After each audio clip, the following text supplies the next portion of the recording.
انسان کی کہانی، روداد سفر۔ ایک جملہ جس کو میں نے سگریا کی اس انتہائی دلکش جگہ جہاں پہاڑ، جنگل اور اس میں گھومنے والے جانور سب ایک ساتھ نگاہوں کے سامنے تھے، یہاں خاص طور پر ریکارڈ کروایا۔ یہ جملہ جو فطرت انسانی میں پائی جانے والی خدا کی ہستی کی طلب اور تائید کے حوالے سے تھا، کچھ اس طرح تھا: اپنے خالق و مالک سے متعلق یہ احساسات جن کو انسان اپنی فطرت میں پاتا ہے، وہ مادی دنیا میں پائے جانے والے جمادات، نباتات اور حیوانات میں کہیں پائے ہی نہیں جاتے کہ یہ سوچا جائے کہ انسانی شعور نے ان کو باہر سے اخذ کیا ہوگا۔ یہ دوسری قسط کا ایک جملہ تھا جس کا موضوع یہ بتانا تھا کہ انسانی فطرت کس طرح اپنے اندر خدا کا تصور لیے ہوئے ہے۔ اس قسط میں ہم نے عہد الست کے حوالے سے یہ بتایا تھا کہ انسان اپنی فطرت میں خدا کی وجود کی طلب ایسے ہی پاتا ہے جیسے ایک بچہ اپنی فطرت میں ماں باپ کی طلب پاتا ہے۔ ایک طرف اس کی عقل اسے یہ بتاتی ہے کہ وہ بغیر والدین کے وجود میں نہیں آ سکتا، اور دوسری طرف وہ نفسیاتی طور پر والدین کی خواہش رکھتا ہے۔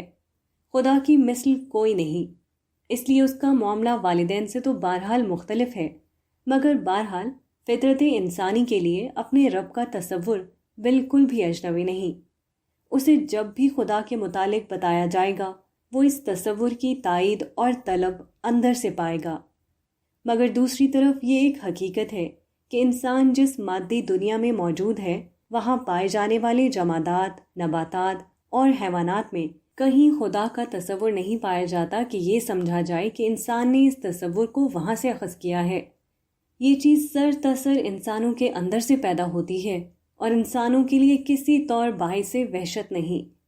چنانچہ یہی وہ چیز ہے جو قیامت کے دن خدا کے منکرین کے خلاف ایک حجت بنے گی کہ انہوں نے کس طرح خدا کا اور ایک خدا کا انکار کر کے الحاد اور شرک جیسے نظریات کو قبول کیا جن کی کوئی تائید نہ مادی دنیا میں موجود ہے اور نہ فطرت انسانی میں کہیں پائی جاتی ہے۔ پہاڑ کی چوٹی پر شوٹ مکمل ہونے کے بعد نیچے کی طرف سفر شروع ہوا اور سیڑھیاں اترتے ہوئے ہم سگریا پہاڑ کے دامن میں پھیلے ہوئے وسیع و عریض پارک میں پہنچے، اور یہاں پر ایک دفعہ پھر شوٹنگ شروع ہوئی۔ ہر دو مقام پر ڈرون کیمرے کی مدد سے پہاڑ کی بہت خوبصورت فوٹیج بھی بنائی گئی۔ یوں خدا خدا کر کے سپہر کے وقت تک شوٹنگ کا کام مکمل ہوا۔ کینڈی اور ٹیمپل آف ٹروتھ۔ سگریا کی تھکا دینے والی شوٹ ختم ہوئی مگر ابھی آرام کا وقت نہیں آیا تھا۔ ہمیں آج ہی کینڈی روانہ ہونا تھا جو ہمارے سفر کی اگلی منزل تھی۔ ہمارا سامان ہمارے ساتھ تھا، اس لیے ہم یہاں سے سیدھا کینڈی شہر کی طرف روانہ ہوئے۔ یہ سگریا سے صرف 90 کلومیٹر دور تھا، مگر تنگ راستوں اور سنگل سڑک کی بنا پر یہاں پہنچتے پہنچتے رات ہو گئی۔ اندھیرے کی وجہ سے یہاں کی خوبصورتی سامنے نہیں آ رہی تھی۔ کینڈی پہاڑیوں میں گھرا ایک خوبصورت شہر ہے۔ 1999 میں جب میں یہاں آیا تھا تو کینڈی کے فطری حسن نے مجھے بہت متاثر کیا تھا۔ میرا ہوٹل چونکہ کینڈی جھیل کے کنارے واقع تھا، اس لیے وہاں بیٹھے بیٹھے ہی خوبصورت مناظر ہر وقت نگاہوں کے سامنے رہتے تھے۔ تاہم یہ سفر گھومنے پھرنے کا نہیں بلکہ کام کرنے کا تھا، اس لیے رات گئے پہنچنے کے باوجود ہم صبح سویرے ناشتے سے فارغ ہوتے ہی اپنی منزل کی طرف روانہ ہو گئے۔ راستے میں کینڈی کا شہری کلچر ہمارے سامنے تھا۔ کینڈی بادشاہت کے زمانے میں دارالسلطنت اور سیاسی و انتظامی مرکز تھا، اس وقت بھی یہ صوبائی دارالحکومت ہے۔ ایک خوبصورت سیاحتی مقام ہونے کے علاوہ یہ جغرافیائی طور پر بھی سری لنکا کے وسط ہی میں واقع ہے۔ ان تمام وجوہات کی بنا پر یہاں لوگوں کی چہل پہل تھی۔ تاہم اس شہر کی اصل اہمیت جو ہمارے یہاں آنے کی وجہ بھی تھی کہ گوتم بدھ سے منسوب دانت یہاں ایک ٹیمپل میں موجود تھا جو ٹیمپل آف دی ٹوتھ کہلاتا ہے اور بدھ دنیا کے مقدس ترین مقامات میں سے ایک ہے۔ ہزاروں زائرین اس دانت کی زیارت کے لیے دنیا بھر سے آتے ہیں۔ اسی مناسبت سے یہ ٹیمپل بہت اہم مقام تھا اور اسی کی شوٹ ہمیں کرنی تھی۔ ہماری ٹیم نے ابتدائی تیاری کے بعد باہر ہی سے میرے اندر داخلے کی فلم بندی شروع کر دی۔ اندر مرد و خواتین مشترکہ طور پر موجود تھے، تاہم میری اہلیہ کو باہر رکنا پڑا تھا۔ اس کی وجہ یہ تھی کہ خواتین کے اندر داخلے کے لیے خواتین کا ننگے سر ہونا ضروری تھا اور میری اہلیہ یہ شرط پوری کرنے پر آمادہ نہ تھی، چنانچہ وہ باہر رک گئی۔ ہم اندر پہنچے تو زائرین کا ایک ہجوم یہاں موجود تھا۔ ٹیمپل کے مرکزی ہال میں ایک کمرہ تھا جہاں بدھ بھکشو آ جا رہے تھے۔ اس کمرے سے باہر ڈھول وغیرہ بجا کر بدھ مت کی مقدس رسومات ادا کی جا رہی تھی۔ کچھ لوگ آ کر اس کمرے کے مرکزی دروازے کی طرف سجدہ کر رہے تھے، جبکہ بدھا سے منسوب دانت اوپر کی منزل پر تھا جہاں زائرین کی بیشتر تعداد کا رخ تھا۔ میں نے احمد صاحب سے اس دانت کی شوٹ کے لیے کہا تو انہوں نے جواب میں بتایا کہ ترنگا کا کہنا ہے کہ اس کی اجازت تو سری لنکا کے صدر کو بھی نہیں ہے۔ اس حصے میں ڈائلاگ شوٹ کرنے کے بعد ہم دوسری طرف سے باہر نکلے جہاں لوگ موم بتیاں اور اگربتیاں جلا کر غالباً منتیں مانگ رہے تھے۔ احمد صاحب میرا اس طرح سین ریکارڈ کرنا چاہتے تھے کہ میں اگربتی سلگا کر وہاں لگا رہا ہوں، مگر میں نے معذرت کر لی کہ یہ ایک نوعیت کی غیر اللہ کی نظر ہے۔ اس سے قبل اندر داخلے کے سین میں بھی انہوں نے سری لنکا کی ٹیم کو پھول ساتھ میں دے کر میرے پیچھے کر دیا تھا کہ یہاں زائرین ایسے ہی آ رہے تھے، مگر میرے ہاتھ میں ایسے کوئی پھول نہ تھے۔ وہ سری لنکن بدھ تھے، ایسا کر سکتے تھے، مگر میں بحیثیت مسلمان اس چیز کا پابند تھا کہ میری ہر نظر خدائے واحد کے لیے ہو۔ ہم نے ان تمام حصوں میں شوٹنگ کی لیکن ڈائلاگ کم کیے۔ اصل مقصد لوگوں کے اندر اس مذہبی جذبے کو نمایاں کرنا مقصود تھا جو ایک ایسے مذہب کے پیروؤں میں پایا جاتا تھا جہاں خدا کا کوئی تصور نہ تھا۔ یہی بات میں نے ڈائلاگ میں بھی بتائی تھی کہ خدا کا تصور انسانوں میں ایسا راسخ ہے کہ اس کا انکار بھی کر دیا جائے تب بھی انسان کسی نہ کسی کو خدا بنا کر اس کے سامنے اپنے مذہبی جذبے کی تسکین کرتا ہے۔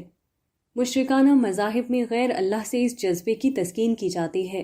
متصوفانہ مذاہب میں ہر شے میں خدا فرض کر لیا جاتا ہے۔ الہاد میں انسان کو خدا کی جگہ لے جا کر اجازت دے دی جاتی ہے کہ وہ جس طرح چاہے اپنے مذہبی تصور کی تسکین کرے۔ جین مت، بدھ مت اور گوتم بدھ۔ تھر کے اسپیل کی شوٹنگ کی روداد بیان کرتے ہوئے ہم نے جین مت کی تفصیلات بیان کی تھی۔ ان کا بدھ مت اور اس کے پس منظر سے گہرا تعلق ہے، اس لیے ان کا دہرانا اس موقع پر مفید رہے گا۔ جین مت ہندوستان میں ہندو دھرم کے خلاف ہونے والی پہلی عوامی بغاوت تھی۔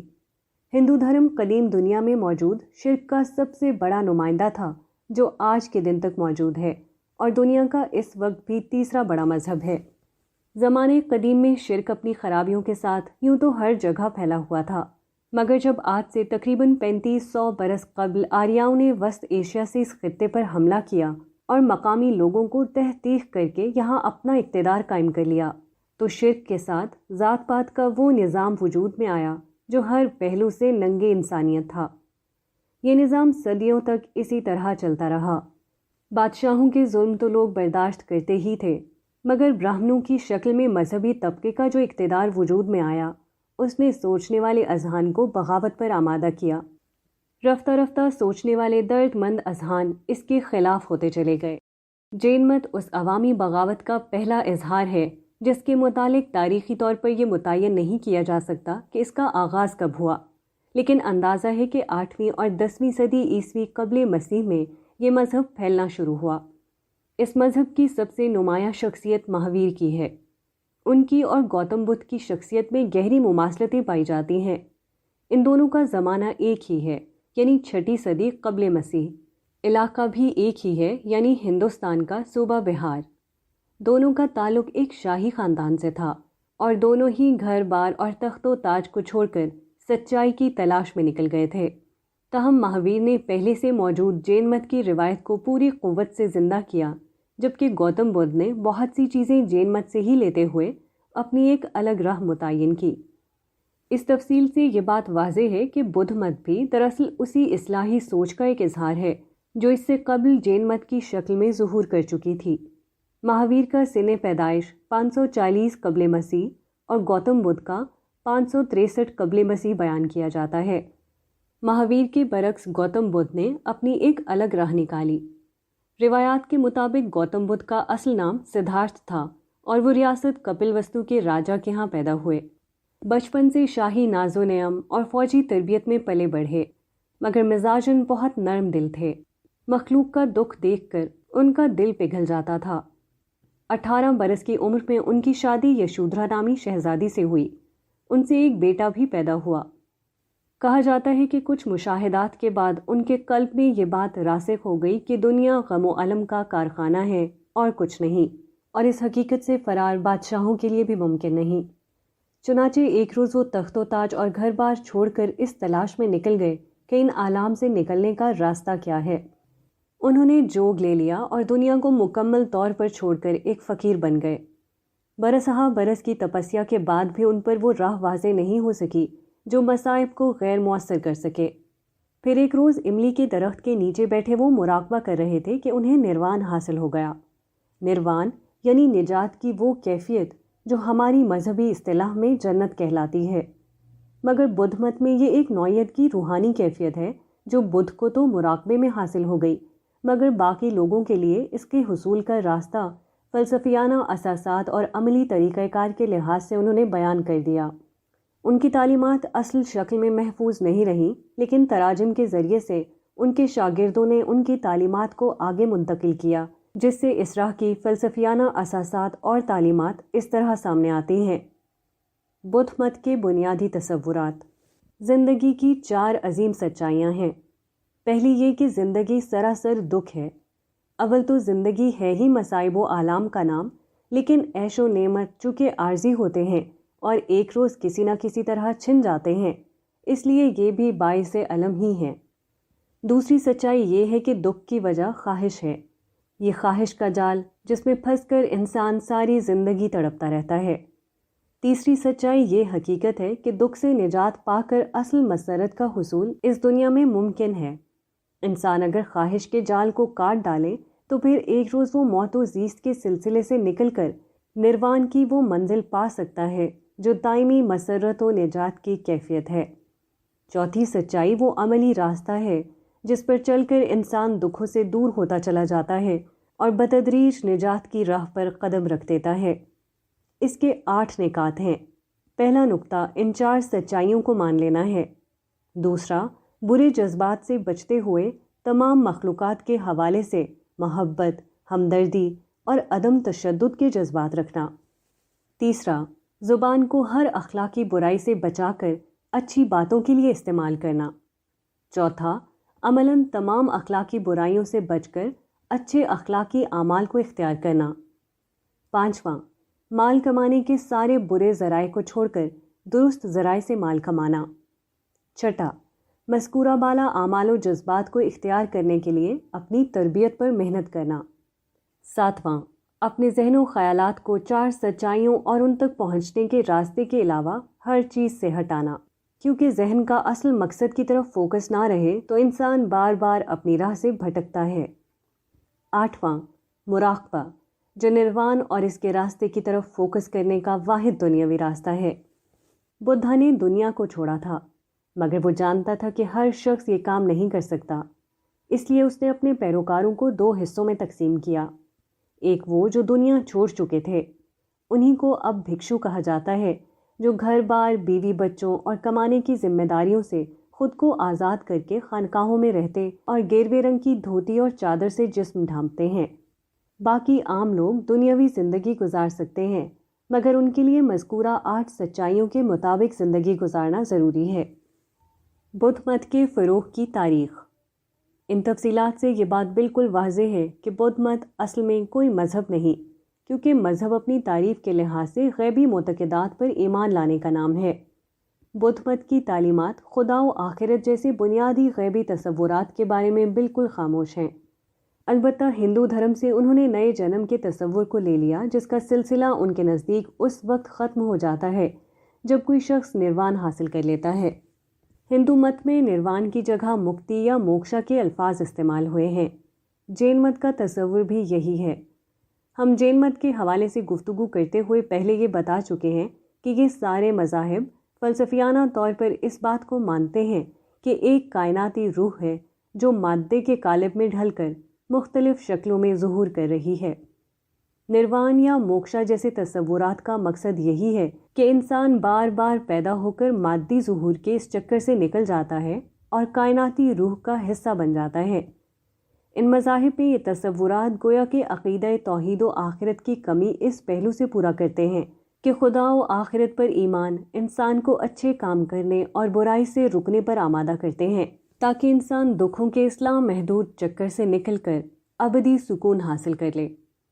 اس تفصیل سے یہ بات واضح ہے کہ بدھ مت اصلاً کوئی نیا مذہب نہیں تھا، بلکہ ہندو مت کا ایک اصلاحی فرقہ تھا۔ بعد میں خود ہندوؤں نے گوتم بدھ کو وشنو کے نویں اوتار کے طور پر قبول کر کے اپنا یہ نقطۂ نظر واضح کر دیا کہ وہ بدھ مت کو ہندو دھرم کی ایک اصلاحی تحریک ہی سمجھتے ہیں۔ حقیقت بھی یہی تھی کہ بدھ مت اپنی نوعیت کے لحاظ سے ایک فکر و فلسفہ اور ظلم و ستم کے خلاف ایک رد عمل تھا جو آریائی حملہ آوروں نے مقامی آبادی پر ڈھائے اور بعد میں انہیں ہندو دھرم کی روایات کے نام پر مذہب کا مقدس جامہ پہنا دیا تھا۔ جیسا کہ پہلے بیان ہوا، جین مت اس سلسلے کی پہلی بغاوت تھی جو مہاویر کے دور میں نقطۂ عروج پر پہنچی۔ تاہم بدھ مت کا امتیاز یہ ہے کہ اس میں اصلاحی تحریک نے ایک واضح فلسفیانہ اساس کو نمایاں کیا اور ساتھ میں ایک مکمل عملی راستہ بھی دکھایا۔ انہوں نے بھکشوؤں کی شکل میں ایک انتہائی مؤثر دعوتی اور تربیتی نظام کو قائم کیا جو دکھوں کے ماروں کو نہ صرف جینے کا حوصلہ بلکہ بدھ مت کے مخلص ترین دائی بھی مہیا کرتا تھا۔ دوسری طرف انہوں نے عوام الناس کو ترک دنیا کے معاملے میں رعایت دے کر اور صرف اخلاقی اصولوں پر بدھ مت کی بنیاد رکھ کر اس کی وسیع تر قبولیت کے راستے کو کھول دیا۔ گوتم بدھ اپنی زندگی ہی میں اپنی ریاست کپل وستو لوٹا اور اس کے والد سمیت ساری ریاست اس کے نظریات کی پیرو ہو گئی تھی۔ آنے والے دنوں میں بدھ مت کے فروغ کا یہ سلسلہ جاری رہا، یہاں تک کہ اشوک اعظم، جس کا زمانہ 3 صدی قبل مسیح تھا، اس نے بدھ مت کو قبول کر کے پورے جنوبی ایشیا میں اس مذہب کو پھیلا دیا اور دیگر ممالک میں بھی بدھ مبلغین بھیجے۔ اشوک کے بعد بھی بدھ مت کے فروغ کا سلسلہ جاری رہا اور ایشیا کا بیشتر علاقہ بدھ مت کے زیر اثر آ گیا۔ چین، مشرق بعید اور جنوب مشرقی ایشیا کے ممالک میں تو آج بھی بدھ مت کے پیروکاروں کی عظیم تعداد موجود ہے، البتہ اپنی جنم بھومی ہندوستان سمیت دیگر علاقوں سے اس کا غلبہ ختم ہو چکا ہے۔